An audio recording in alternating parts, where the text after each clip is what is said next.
Today we've got a channel friend, channel sponsor, channel family member who has sent in a all-in-one Shuttle PC, brand new in the box. This thing has never been opened before, and it's not brand new. Like, you know, new old stock is what I'm talking about. Let's get this thing opened up.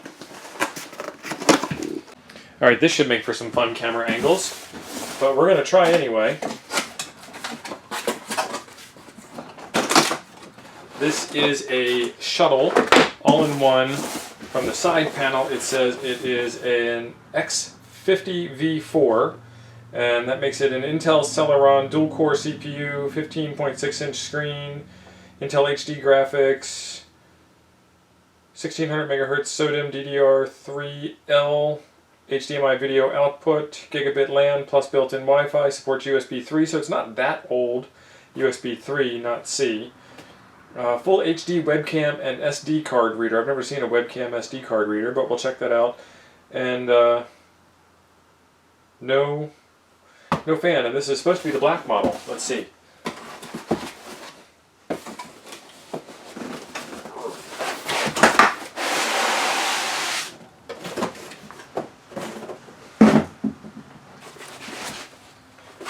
Well, that's a decent size.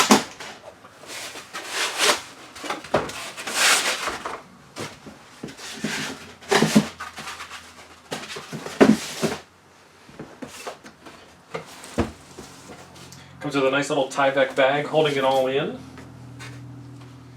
And then it has a nice bail on the back for properly standing it up. And a cushion to make sure that bail doesn't destroy anything. Alright, right away on the back side we have, let's see if I can do this with this camera. We have no ability to see anything. There it is, a little bit.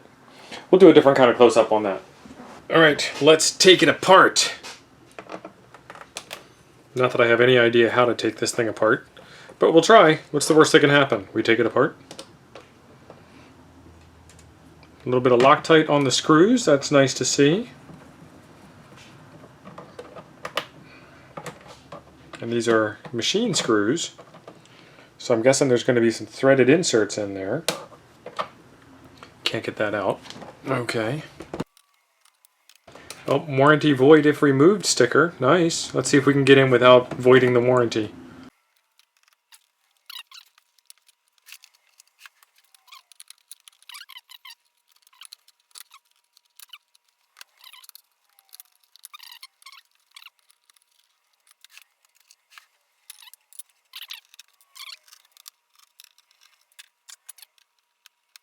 This thing is supposed to have, these are in there good.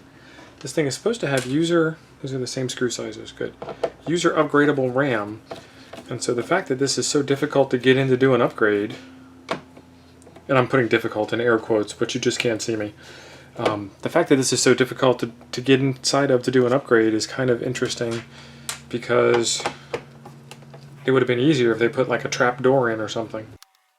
A couple of knockouts here for some extra parts. So definitely meant for some amount of upgradability.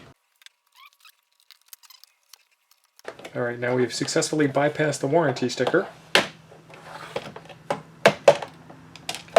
Get this screw out so we don't lose it. And what is holding it in down there?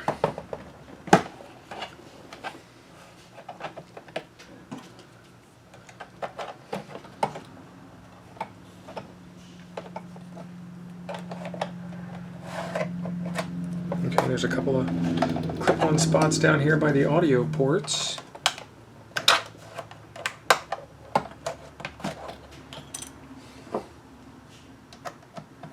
Nope, that ain't it. Oh, I love the sound of plastic doing that. Oh, nice. Alright. So the case has got a little bit of shielding in it. There's some extra ports hidden behind the manufacturer's sticker. Interesting. And then we have the SanDisk SATA drive. Looks like a regular 2.5-inch drive space there. There's an extra USB port there. That's kind of weird. And it goes to USB 5 header, which is fine. There's the CPU, the passive cooling, so we get a little heat pipe that goes up into the radiated fins, and then convection carries it out of the top. So again, down here at the bottom we've got DC power, regular USB, Ethernet, USB 3, HDMI, audio out, audio in. Memory here, single, I think they called that DDR3. The Wi-Fi card is replaceable, and then there's room over here for another card as well.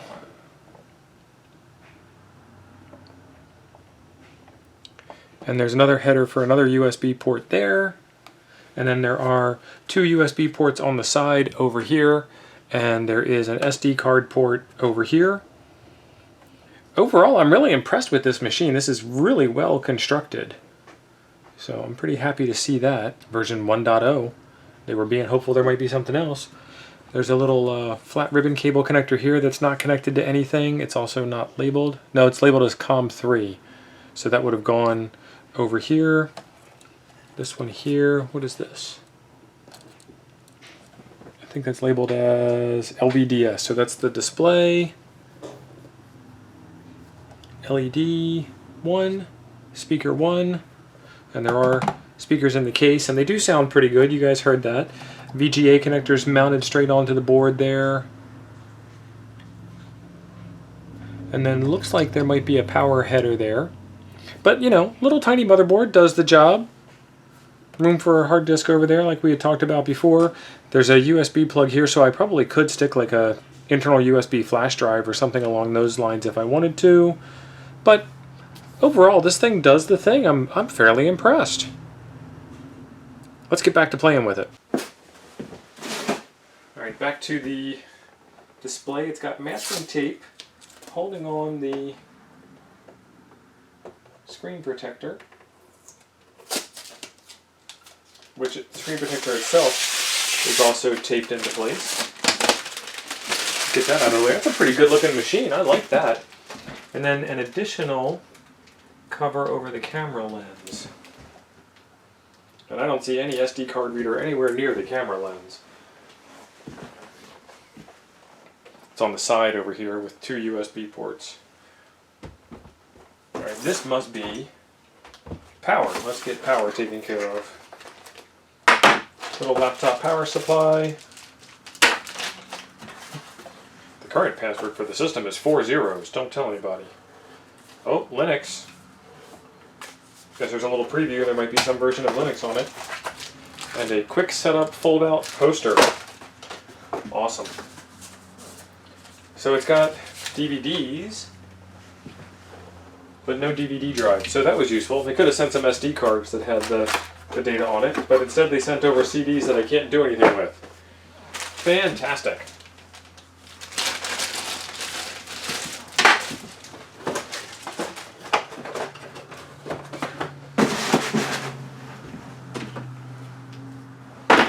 Alright, on the back side, oh, it's got a VGA output also. That's nice. On the back side is a little power connector underneath the bail.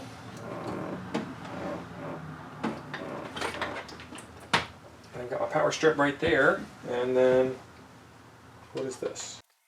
It's got a stylus. Awesome.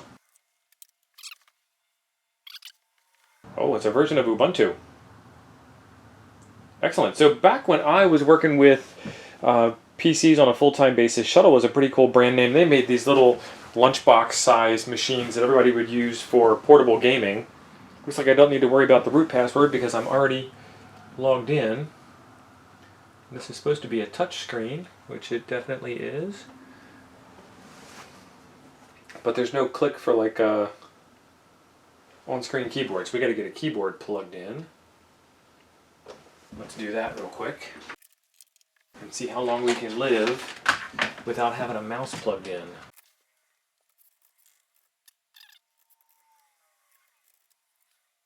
Intel Celeron 2957U 1.4.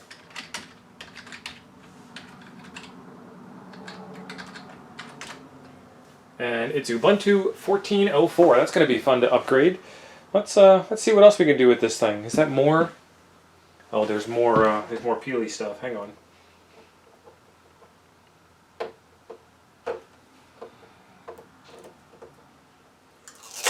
Oh. Excellent. Let's get this thing plugged into the Wi-Fi and see what it can do network-wise. Hang on a second. 768 updates. And that's not even updating from 14.04 to 20.04. We'll let that run for a bit. Alright, 700 plus packages updated later. That took quite a while. Apt actually failed the first time through, had to run it a second time, and then I ran the dist upgrade. Alright, while we're living on the edge, let's fully live on the edge. Let's see what release upgrade says. Oh, we got to go from 14 to 16. This is going to be fun. We can't go from 14 all the way up to today. Alright, we'll be back after a whole bunch of upgrades. Looks like we need to download 1 gigabyte of packages. 1,458 packages need to be upgraded.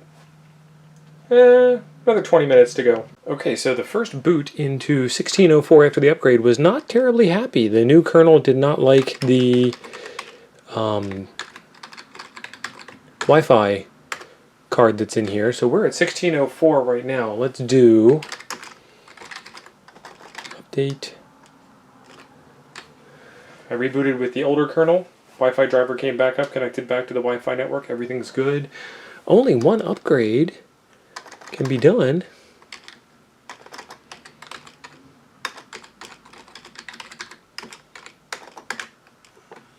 Let's get that one upgrade done.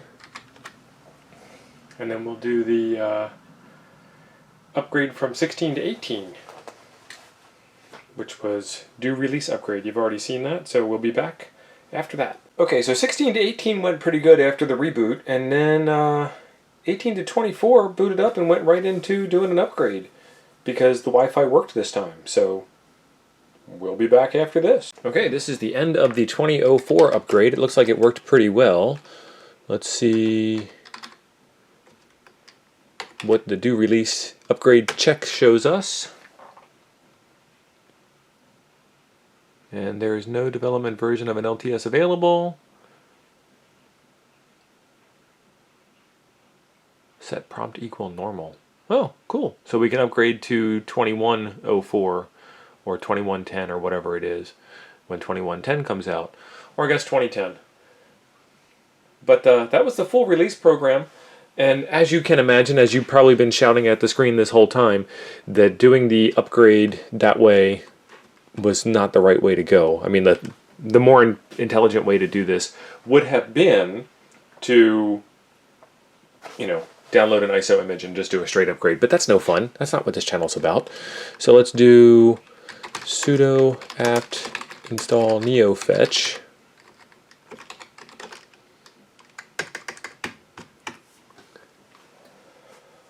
Oh, numlock's not on now, and it was all along, all before.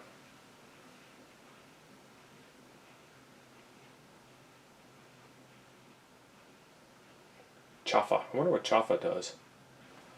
Right here. Let's see what neofetch says the specs are on this machine.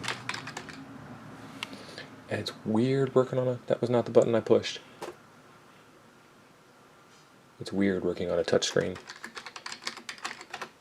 What do we got? We went to 20.04. It's a... Host is X50V4 version 1.0, kernel is 54081, 2,744 packages, 7 snap packages, running bash still, resolution 1366 by 768, that's pretty low. Wonder if we can upgrade that at all. Let's see, Intel Celeron 2957U at 1.4 gigahertz. It's a Haswell processor and therefore has a Haswell attached GPU. Nothing special, and we've got 4 gigs of RAM. Not too bad. Alright, so let's see what hard disk space looks like. Alright, we have 64 gig card. And I say card because the hard disk, I believe, I saw it, Was a SanDisk model. Yeah. SanDisk SSD U110 64 gig. So, there you go. Not too bad. Okay, screen resolution. Let's see if we can do anything about screen resolution. Where is it? I know it's not under appearance. It's under displays. This one always gets me. Nope. That's what it says is its highest resolution. Okay, because it's supposed to be able to do HD. I guess that technically is 720p.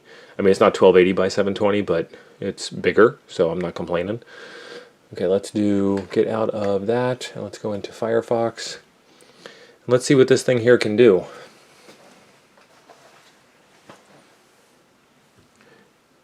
Looks like you haven't started Firefox in a while. You're absolutely correct. Never. Never would be the while that I haven't started it in. Alright. Touchscreens are weird.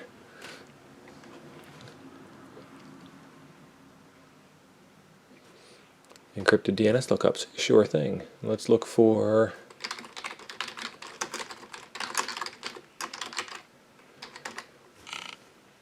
Let's look for our favorite channel.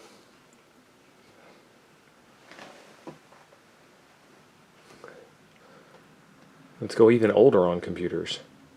Okay folks, welcome back. This is Steve, and we have Commodore 64 number 8. Number 8 was sent in by Mr. Don Diagidio. Again, sitting it down off camera so I don't hurt myself with it.